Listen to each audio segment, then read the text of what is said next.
I'm very, very thankful to have been invited here this morning. It is my first time to Ireland, and it was very exciting for me. I just want to thank the hosts for the time that they've taken and taken such good care of me so far. A lot of speakers, when they begin a talk, usually like to sort of break the ice or calm the mood a bit with a joke. The problem is I'm not that funny, so I thought maybe what I would do is give you a riddle. Now, if you've heard this riddle before, please do not say the answer out loud, because we'll give everyone a little bit of time to think through it. All right? Are you ready? A man and his son were taking a drive in a car, and they experienced a pretty bad accident. And the man himself was knocked unconscious, but the son was fairly severely injured and had to be taken to hospital. They prepped him for surgery and called for the doctor. And when the doctor came in, the doctor said, "I cannot operate. He's my son." So I'll give you just maybe 5 seconds to think through that. And as you think through that, I will read to you a few answers that I collected from a couple people ahead of time. I've asked this several times. And here are some of the answers that I got to the riddle. The man driving was not the boy's real father. There were separate accidents. It is a case of mistaken identity. The son was adopted, then separated from the father. So the biological father was different than the one driving. The doctor was God. And the answer to the riddle is, anyone? The doctor was his mother. The doctor was his mother. Now, why do I tell that riddle? I tell that riddle because, first of all, I'm a mom and a doctor. But on the other hand, it really pinpoints our assumptions. Many times we make assumptions based on our life experience. And our life experience will taint and color our assumptions, which become part of our worldview. And this particular riddle really highlights that. I often have people who cannot come up with an answer in any way. Am I? That's right? Okay. And this morning we're going to be talking about science and the Bible and whether or not the science and the Bible are compatible. And when we talk about science, most of the time we tend to think that science belongs in the physical, factual, very much evidence-based category, and faith, or the Bible, belongs in metaphysical, more the touchy-feely kind of category where, yes, that's what you believe and that's fine, but it's not based on any kind of evidence. And what I'm going to do this morning is challenge that belief, because I'd like to show you some very interesting things having to do with the most current scientific research. And what we're going to look at is whether or not our worldview is compatible with the Bible. Now, I have here a quote from Albert Einstein, who was one of our favorite scientists of all time, right? And he said, "The more I study science, the more I believe in God." What does that mean? What does the Bible actually say? Is it fact or is it simply faith? God says in Genesis 1:1, I assume that verse is familiar to some of you. In Hebrew, Barashit bara Elohim, in the beginning, God created the heavens and the earth. Now, this is a very strong claim because we do not all follow this claim. We do not all believe this claim. If you look at science and if you look at the textbooks, and I assume everyone here has gone to school, yes? Okay. Then you have seen scientific textbooks. And in our textbooks, this is not the storyline. If God has created the earth, would it be reasonable to suggest that perhaps God has also manifested himself or given evidence of himself throughout this creation? In fact, another place in the Bible, in Romans chapter 1, says that God, his invisible attributes and his characteristics actually can be clearly seen through what has been made. so that we are without excuse. We'll come back to that in a bit. We basically have two worldviews regarding our existence, and these worldviews have to do with how we live out our lives. The first worldview, which you may recognize, you and I are the result of an accidental chance combination of subatomic particles and gases. Now you know this as spontaneous biogenesis. You also know this as evolution, and most of our schools will teach worldview 1. The second worldview is that you and I have been skillfully designed by an intelligent designer. This worldview also has a few different applications. Some would call this creationism. Others would call it simply intelligent design, and we will come back also to that. So, let's look and see what science has to say. Because we do trust science, do we not? We believe what's in the books, don't we? By its own definition, then, we will take scientific principles, some very, very basic principles that every scientist understands and accepts. And we will take these principles and we will compare them against what we have found in our universe. Anyone ever heard of the anthropic principle? It's a fascinating principle that really has to do with the idea that everything we see, all the ratios we see, point to the fact that the universe has been designed for our existence. We will come back. The first law of thermodynamics and the second law of thermodynamics, I assume these ring familiar to you. If you remember your high school science classes, you had to learn these and write them down. And very boring in high school, very interesting now. The first one is that matter cannot create itself. Now this law flies in the face of evolution. But let's look at the second law. Disorder in a system increases rather than decreases. Now I love this one. And the reason I love this one is because I have 4 teenagers at home. We call this law entropy. And if anyone here has had a teenager, yes? Do I see any? Yes, okay. You know that this law is in strong existence in your house today. Anything that is left to its own becomes increasingly disorderly. Right? Okay. And we know that that particular law is also accepted by scientists, and yet that also flies in the face of the idea that we become more and more and more orderly and increasingly complex. So let's just take a look at the anthropic principle. Because we don't have a whole lot of time today, I'm just going to show you a few small components of the anthropic principle. These are examples of ratios that are very perfectly tuned for our existence. If the ratios for even these 10 were slightly different, life would not be possible on this planet.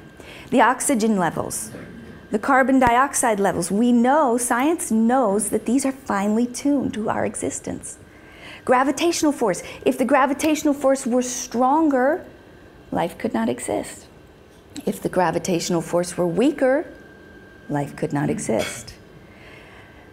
The thickness of the Earth's crust. We have a lot in the news about that, even this past summer, about the Earth's crust and what we've suddenly discovered beneath the level of the Earth's crust. If it were thinner or if it were thicker, life conditions would not exist as we know them. The distance from the sun. If we were just a fraction closer to the sun, we would be too hot. If we were further away from the sun, we would be too cold. So let me ask you this. Looking at these 10, what could be possibly the ratio or the probability that these 10 principles could actually have occurred by chance, by accidental chance? The probabilities are very astonishing when you look at them. The fact of the matter is, the anthropic principle contains hundreds, not 10, but hundreds of these very delicate tunings for life to exist on this planet. I'm only going to look at this 10, and what I did is I looked at the odds, calculated the odds of just these 10 occurring by chance, and the odds come out to 10 to the power of 138. Now, is anyone here a mathematician?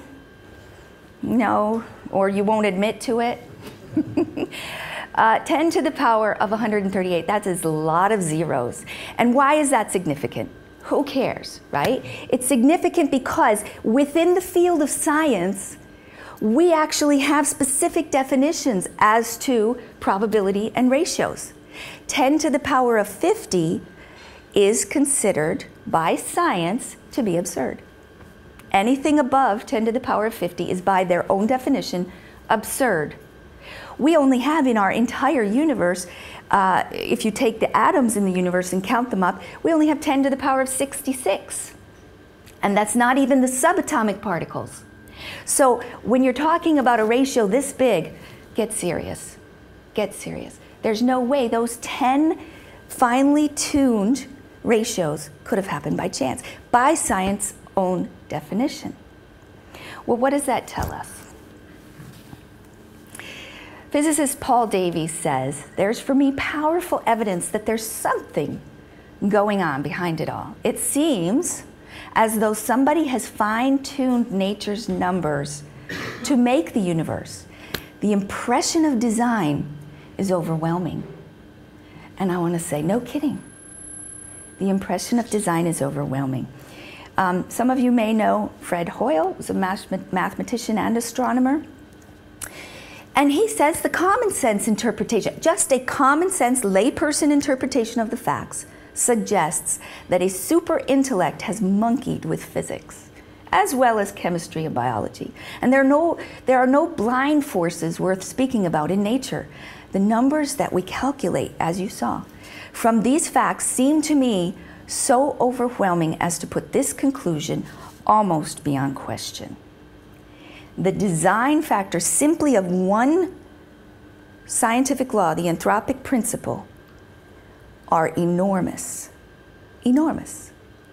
Therefore, and we've only scratched the surface. There are hundreds of those ratios that we could talk about or that you could research. The Bible's teaching regarding the design of the universe is consistent with current scientific research. The key here is what the Bible has said happened, and we don't have the time to go through the first chapter of Genesis, but I encourage you to look at it on your own. What God has said actually happened, that He personally designed the universe, is consistent with what we're learning in science. Now, we're going to look at another section of science. I'm assuming that most of you recognize this equation, E equals mc squared, right? Time, I have on the blackboard here some of our English expressions that go with time. Take your time, don't waste time, time will tell. We see time, we often tend to see time as linear and absolute. In fact, we often see time as starting here on one side of the blackboard and going along in a linear sort of way, and you have here the beginning and the middle and the end. That's the way we experience time in our sort of synchronized lives. The Bible talks about time differently. So let's take a look at what does the Bible say about time. The claims the Bible makes, I gave you a few here from the book of Isaiah. The Bible says God inhabits eternity. Well, what does that mean?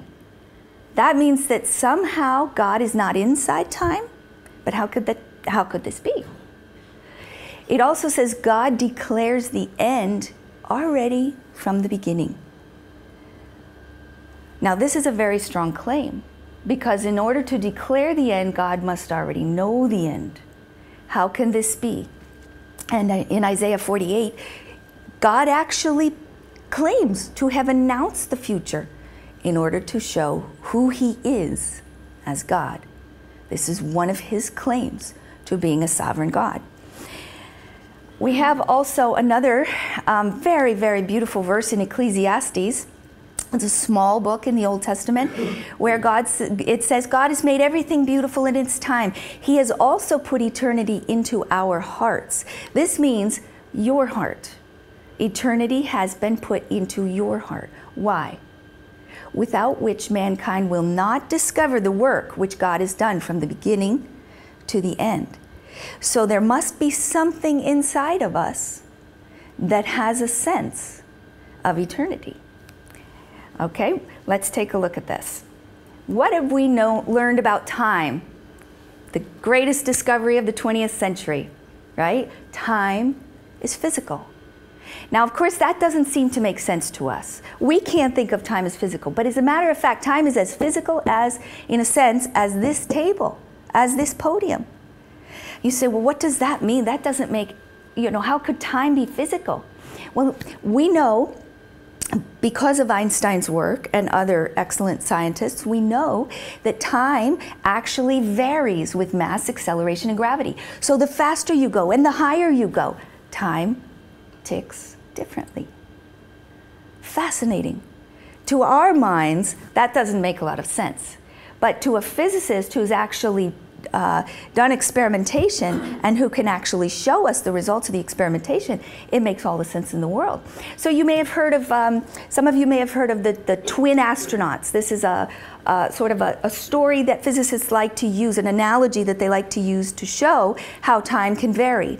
And that is that two astronauts, they're twin brothers, one is sent out into, I guess, towards Andromeda or something, and comes back after a certain number of years, and when he returns to Earth, he's 2 years younger than his twin brother on Earth. If that does not bother you, then you're not listening, because something can't be right. That doesn't make sense with our understanding and our ideas of time. We also know that time can be diluted.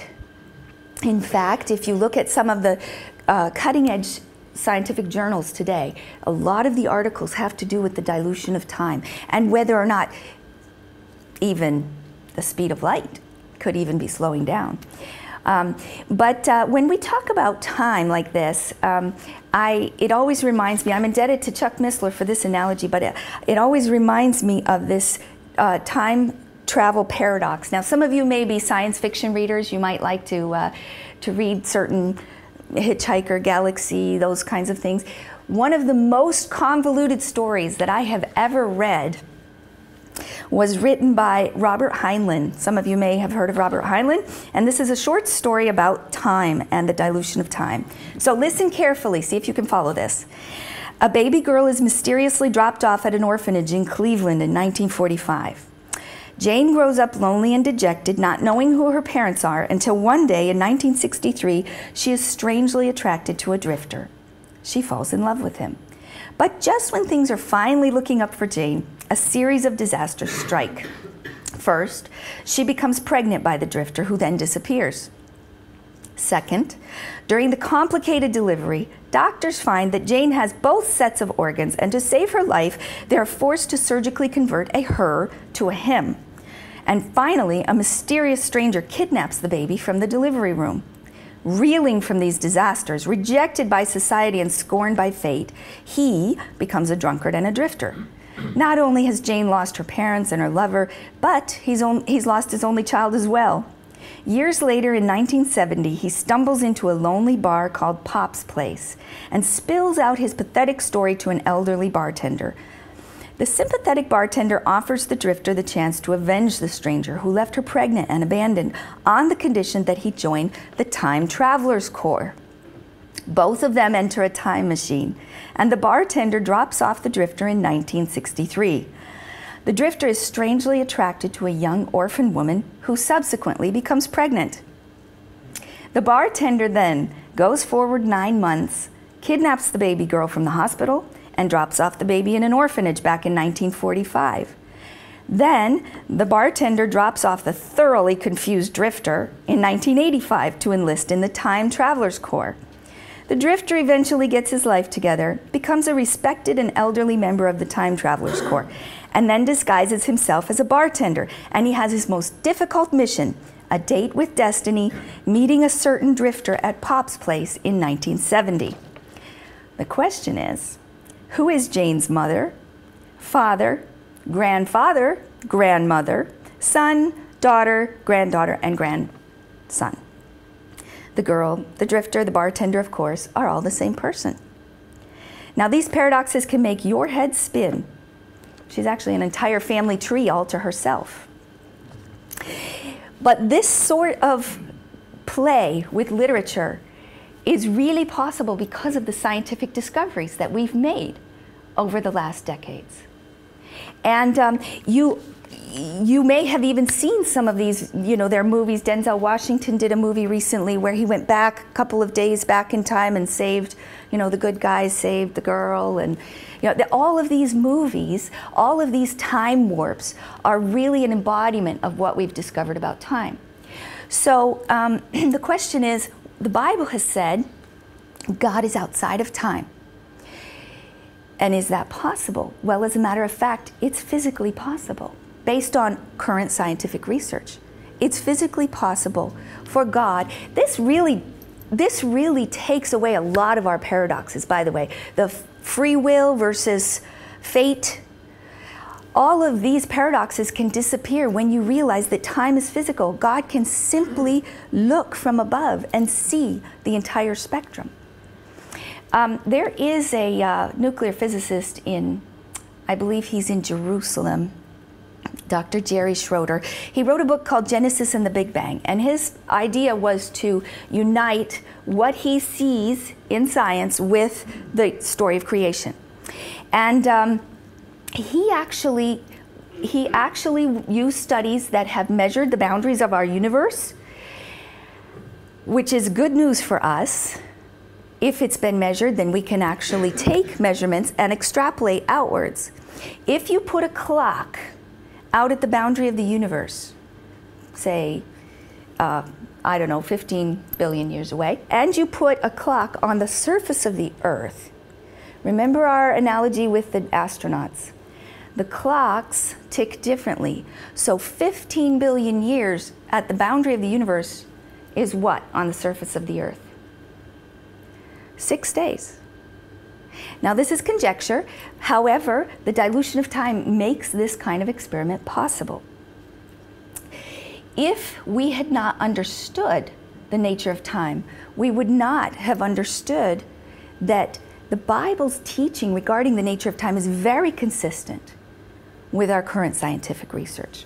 But I know there's a lot of physics, and I think every so often we need to see a few pictures. So I'm going to show you some pictures now to get your mind off of the physics stuff. Does anyone recognize this? The Milky Way, right? And do you know where we are?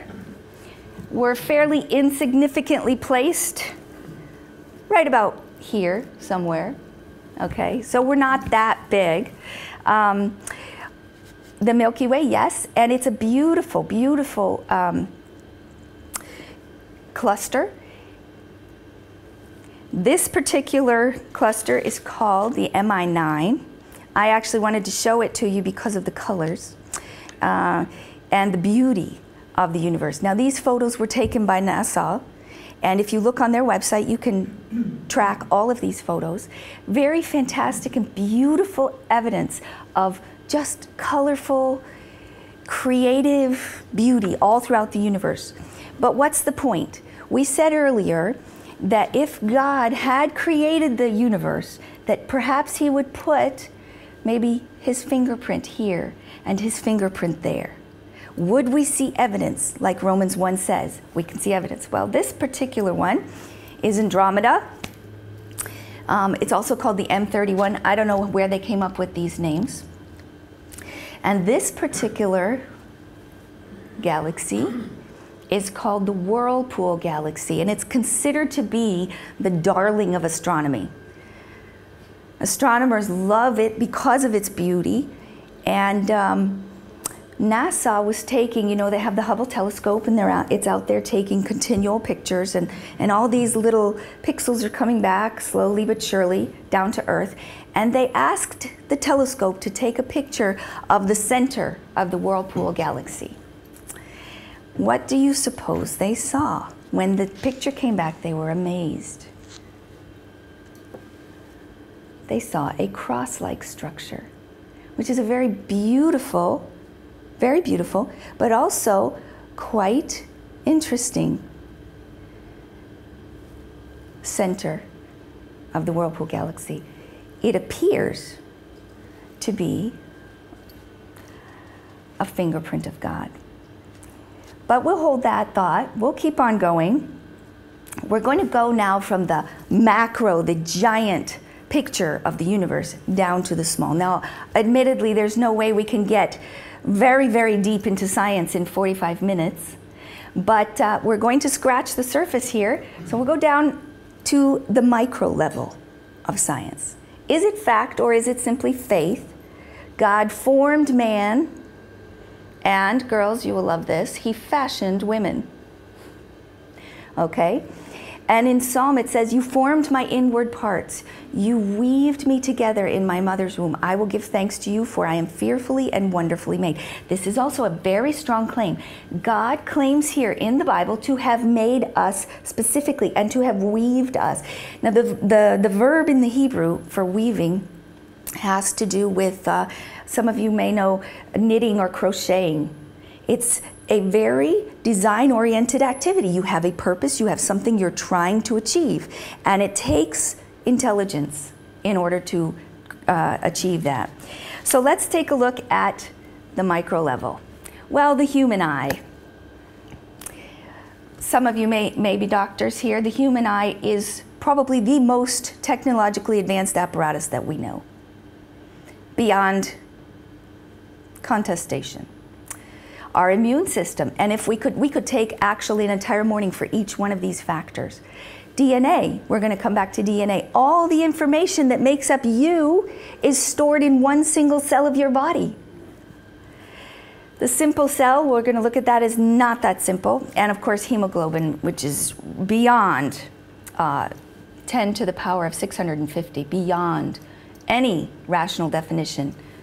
Okay, so in order to look at just simply a few things that God could have designed, we're going to take a principle called irreducible complexity. Now, this is a scientific principle that is accepted also by scientists, their own definition. And the reason I have a mousetrap here is because the mousetrap analogy is what is given to explain the principle. All right? Some of you may have seen this before. The mousetrap has 5 parts. You know, it has the platform, and it has the hammer and the spring and all that. If I have one piece missing from the mousetrap, so I have 4 pieces, I do not catch 4 out of 5 mice. I don't catch any. Does that make sense? Are you with me? I have to have all 5 parts for this mousetrap to work. And this is a principle of science that is accepted by scientists themselves by their own definition. Our human cell is so complex. I'll show you a picture of a human cell. So complex that it absolutely out-parallels any of our great technological advances. All right? Originally called the simple cell, each cell in the human body contains more information than all 30 volumes of the encyclopedia. Has anyone here ever read the encyclopedia? Okay. It's certainly reasonable to make the inference that this is not the random product of unguided nature, but it's the unmistakable sign of an intelligent designer. Let me show you a picture. This is a fairly simplified picture, one of the most simple ones that I could find, of the different parts of the human cell. But notice, there are not 5 parts, there are many more than 5 parts. If one is missing, it will not function the way it's supposed to. It needs to have all the parts from the beginning to function correctly. And in fact, it's been likened to the space shuttle, which is considered by some to be the most complex machine that we have ever been able to design. Now, an analogy to the cell, I also am indebted to Dr. Chuck Missler from this. This particular picture is a photograph of an automobile manufacturing plant in Dearborn, Michigan. It's the Ford manufacturing plant. I think it's called the River Rouge plant. All right, let me read something to you about this River Rouge plant, okay? It is a self-contained, fully functioning plant. It has 100 miles of railroad track, ore docks where the raw ore comes into the facility, steel furnaces, coke ovens, rolling mills, glass furnaces, plate glass rolls. They make their own tires, tire making plant, stamping plant, engine casting plant. They make their own engines, frame and assembly plant, the radiator tool and the die plant, and paint and paper mill, and it has 93 buildings, hundreds and hundreds of miles of conveyors, and they manufacture their own glass and paint right on site. This particular factory that you're looking at, raw iron goes in one side, and new cars come out the other side. It's quite astonishing. And yet, the River Rouge plant does not come close to the complexity of the design of the human cell, the so-called simple cell. Our cell is like a miniature city or several miniature cities. Every cell in your body contains central memory banks, assembly plants, processing units, repackaging, even shipping centers because it reproduces itself. Hundreds of thousands of miniature robot machines, protein, we call them protein molecules. Elaborate communication systems, quality control and repair. We know this from experience. Automated factories, artificial language and decoding system, memory banks for information storage, elegant control systems, automated assembly of components, prefab and modular construction, error, fail-safe, and proofreading devices. All of these complex components that are in the human cell must be there for things to work. And they're there. They can't evolve. They can't evolve. Based on science's own definition, the principle that I showed you of irreducible complexity. Now, let me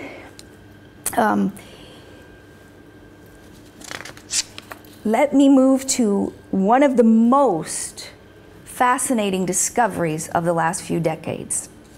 Okay, the simple cell compared to the River Rouge plant is even more complex. And Max Planck, maybe some of you have heard of Max Planck, German physicist. He says there's no opposition between religion and science, or I would say faith and science, for the one is the complement of the other. Why? Why is there no opposition? Well, one of the reasons is because of the following. At the heart of the simple cell lies the incredible structure of DNA. Now, I assume that most of you recognize this sort of ladder picture, and many of us do not understand what DNA actually is. But essentially, it's information, everything that makes up you. And the sequences of how the alphabet of the DNA is put together is absolutely astonishing. But DNA was discovered, or let's say at least published, by Francis Crick and James Watson in 1953. And their purpose at that time was to disprove any intelligent design, to disprove any conception of a biblical creation. And as a matter of fact, after discovering DNA and after going through all the studies and experimentation, they actually had to revise their statements. So in 1981, Francis Crick actually rewrote an article about DNA and attributed our origins no longer to accidental chance, but in his words, extraterrestrials. So the alternative was that we were created by aliens. Okay? These are serious scientists who are looking to find the truth about our origins. And yet, once they examined the data, they recognized that the data did not match the textbooks. Now, I'll show you why. I have here two clocks. One is an analog system and the other is a digital system. And the analog system, you know, you recognize an analog system. Half as high is half as much, maybe like a thermometer if it's half as high, or when the long hand on the clock is moving, you can tell the time based on the placement, right? However, over here, we have a digital clock. Who says that the 3 represents a 3? Where did we get that? We agreed upon it. We agree that the 3 represents a 3, or the 2 represents a 2. These are symbols that we have previously, or someone in humankind has previously agreed upon, and we accept it as a symbol representing a specific number value. That's a digital system. Well, DNA is a digital system. It is impossible by any definition that DNA could have evolved by chance. Impossible. In fact, no serious scientist actually would accept that. Here's Scientific American, a well-established science journal. And I won't read the whole quote to you. I'll just read just sort of in the middle here where it's bold. It remains problematical how they, talking about the sequencing of the DNA, how they could have been separated and purified through geochemical processes whose normal effects are to make organic mixtures more and more of a jumble. And down in the bottom, in particular, a purely geochemical origin of nucleotides presents great difficulties. Yes, it does, because it cannot possibly be a geochemical origin, purely geochemical. It requires design by our own definitions. Now, when we're talking about all of this,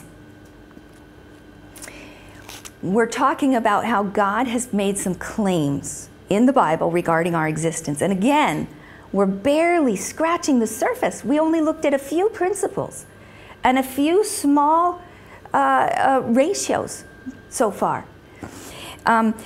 However, I would like to read a verse out of the Bible from the New Testament, where in Colossians 1:16 and 17,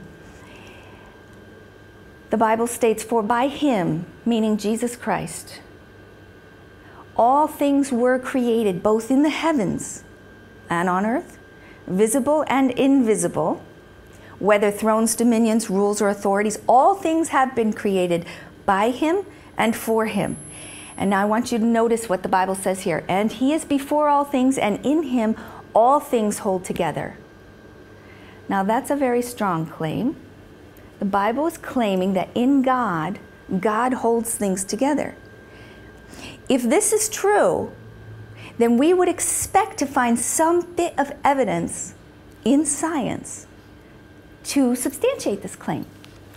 And as a matter of fact, we're at the cell level, and there are certain types of cells called cell adhesion molecules. Adhesion, you know what adhesion is, it's glue. Holding the different parts of our body together are certain kinds of molecules that glue us or keep us put together. These particular molecules are called laminin. Would you like to see a picture of a laminin?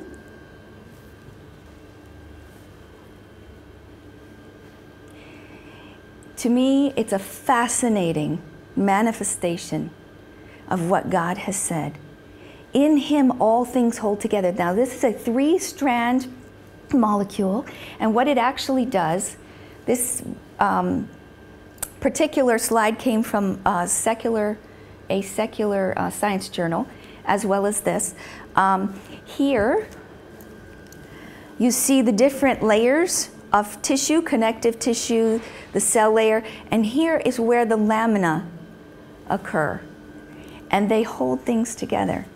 And I think it's quite astonishing that it is in the form of a cross. But when all is said and done, when all the papers are written and all the conferences have been spoken at, every single scientist has to answer the so what question. We all have heard of the so what question. So what? So it appears that there's design in our universe. So it appears that there's intelligence in our universe.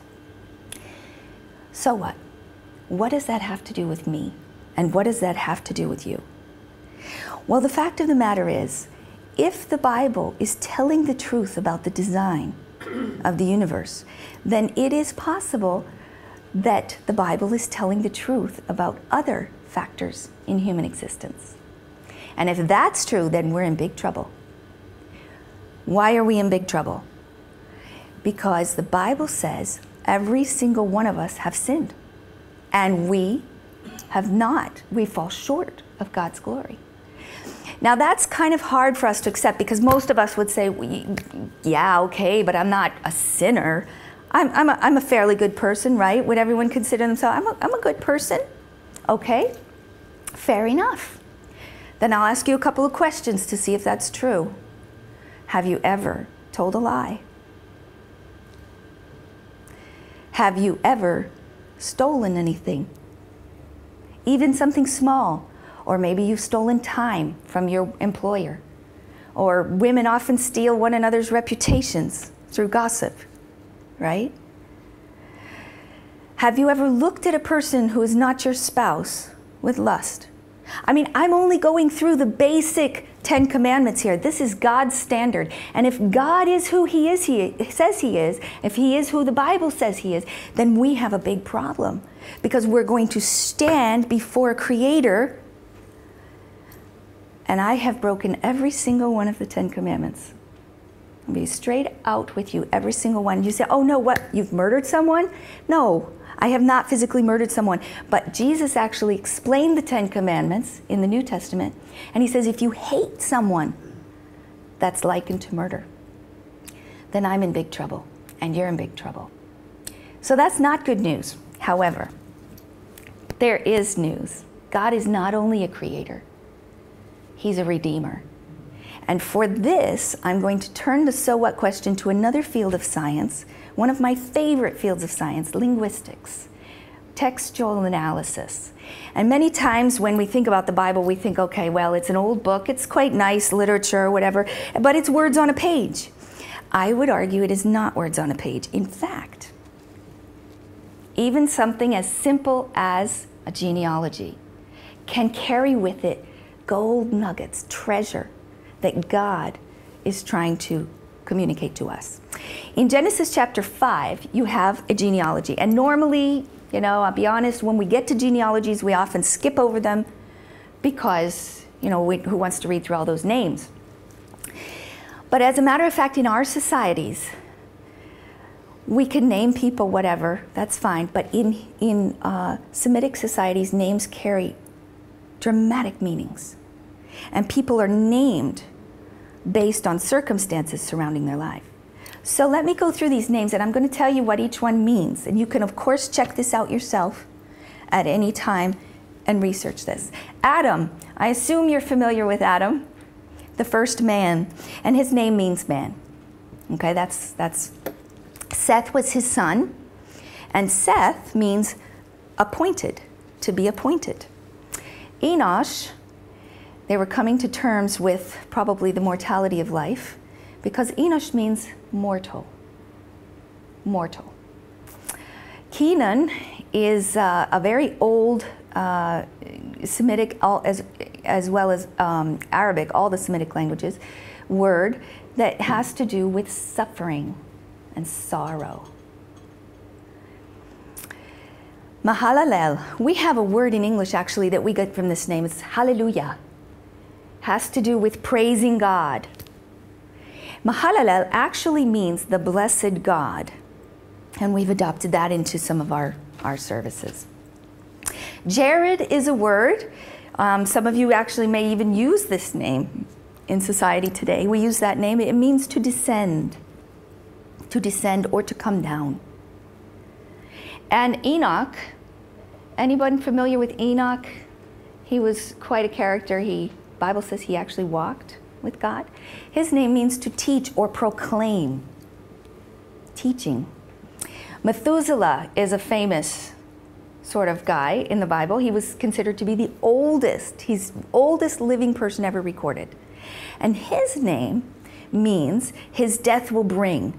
And the reason he was named his death will bring is because Enoch was given a prophecy that when Methuselah died, the flood would come. the global flood would come. And if you actually take the time to calculate the years and the lifespans, the year of the flood was the year that Methuselah died. It's quite fascinating. Lamech is a word. We also have this word. We use it, the word lamentation. So intense grief and sorrow, suffering. And Noah is a word. He was named Noah because his parents said, this one will give us comfort and rest. Noah means comfort or rest. Now, what does all this mean? Well, let me read this to you in a sentence format, and let's see what treasure God has hidden in the text.